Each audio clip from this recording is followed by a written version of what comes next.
बोलिए भारत माता की, भारत माता की जय श्री राम, जय जय श्री राम। मंच पे विराजमान बहुत भारी संख्या में हमारे संत समाज, हमारे अलग अलग हिंदू संगठनों के पदाधिकारी, हमारे 360 गांव के प्रधान, यहाँ पर पूरे आसपास दिल्ली एनसीआर से दूर दूर से सभी समाजों के आए प्रतिनिधि, माताएं, बहनें, बंधु और भाइयों, रोहित की हत्या कोई पहला मामला नहीं है। आज अगर हमने कुछ बात करनी है, पंचायत में कुछ करने का भाव रखना है, तो मुझे लगता है ये होना चाहिए कि अब हमें क्या करना है।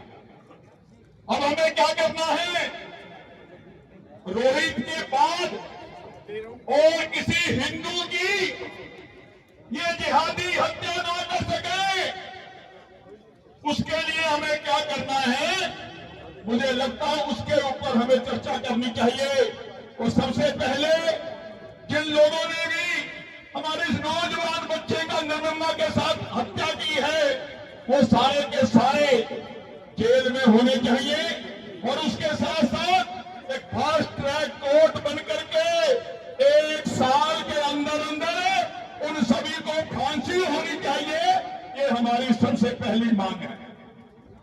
दूसरी बात, हमें थोड़ा चिंतन करना होगा सबको कि ये जिहादी, ये बांग्लादेशी, ये रोहिंग्या धीरे धीरे धीरे पूरी दिल्ली पे कब्जा जमाते जा रहे हैं और हम हिंदू धीरे धीरे धीरे धीरे पलायन करते जा रहे हैं। ये पलायन करके मेरे दिल्ली का हिंदू कहां जाएगा, कहां जाएंगे हम सब, ये हम सब के लिए एक प्रश्न है।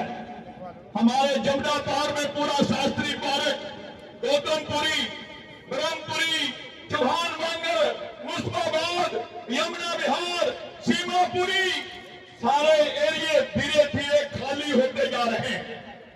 ये सिर्फ हमारे एरिए खाली नहीं करवा रहे, जितने भी हमारे धंधे हैं उन पे भी धीरे धीरे कब्जा जमाते जा रहे हैं और हम अपने लोभ लालच में सरेंडर होते जा रहे हैं।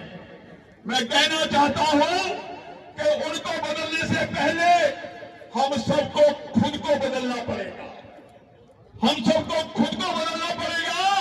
क्या आप खुद को बदलने के तैयार हैं?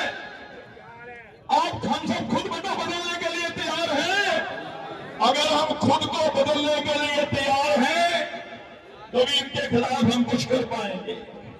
सबसे पहला काम हम हिंदुओं को ये करना चाहिए कि इन टोपी वालों को, इन जिहादियों को अपने मकान किराए पे देना बंद कर दो, अपनी दुकानें किराए पे देना बंद कर दो। अपने जो मकान मेरा हिंदू बेचता है, चंद सिक्कों के मामले में 50 लाख रुपए का माल 70 लाख रुपए में देते हैं, लेते हैं, उसके बाद पूरी की पूरी गली खाली हो जाती है, पूरे का पूरा मोहल्ला खाली हो जाता है। ऐसा ही ब्रह्मपुरी में हुआ, 13 नंबर गली में मस्जिद बना दी, पूरी गली खाली होगी। 13 के पीछे 150 गज का प्लॉट जो मात्र 60 लाख रुपए का था, 2.5 करोड़ में खरीद करके वहां मस्जिद चालू कर दी, सामने मंदिर था।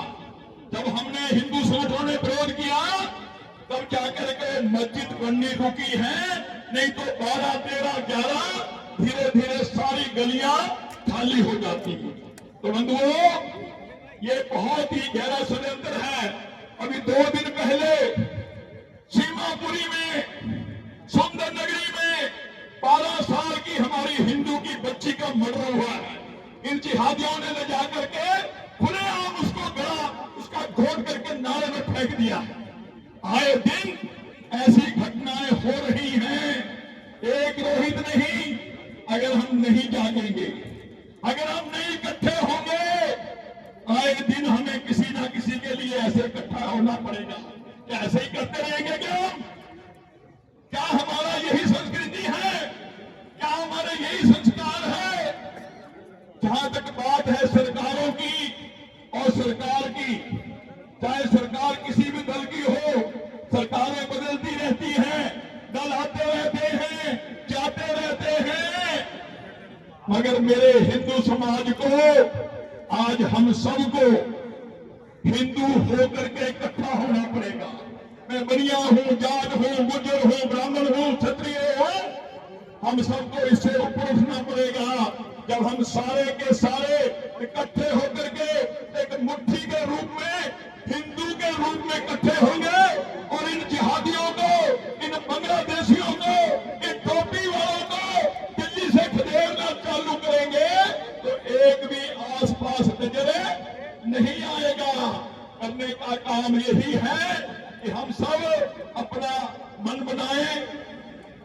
किराया आता है, कुछ आता है, उसके लिए सैक्रिफाइस करना पड़ेगा। अगर हम नहीं करेंगे बंधुओं, अपने आप को चेंज नहीं करेंगे, हमें बहुत भारी दिक्कत का सामना आए दिनों में, आने वाले दिनों में करना पड़ सकता है।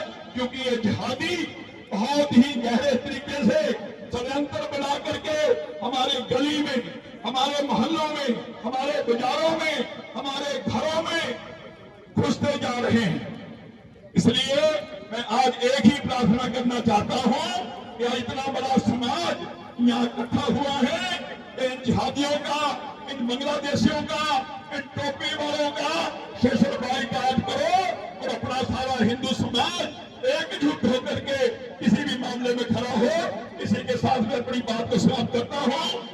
जो हमारा रोहित है, रोहित के परिवार को इंसाफ मिलना चाहिए।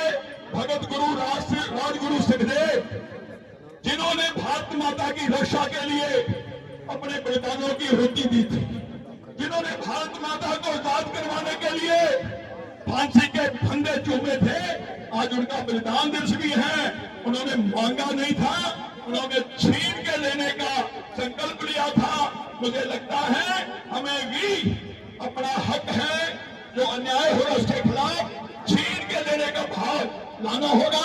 तभी आने वाले समय में हमारे बच्चे सह सम्मान के साथ दिल्ली और देश में रह पाएंगे। धन्यवाद। हमारे बीच में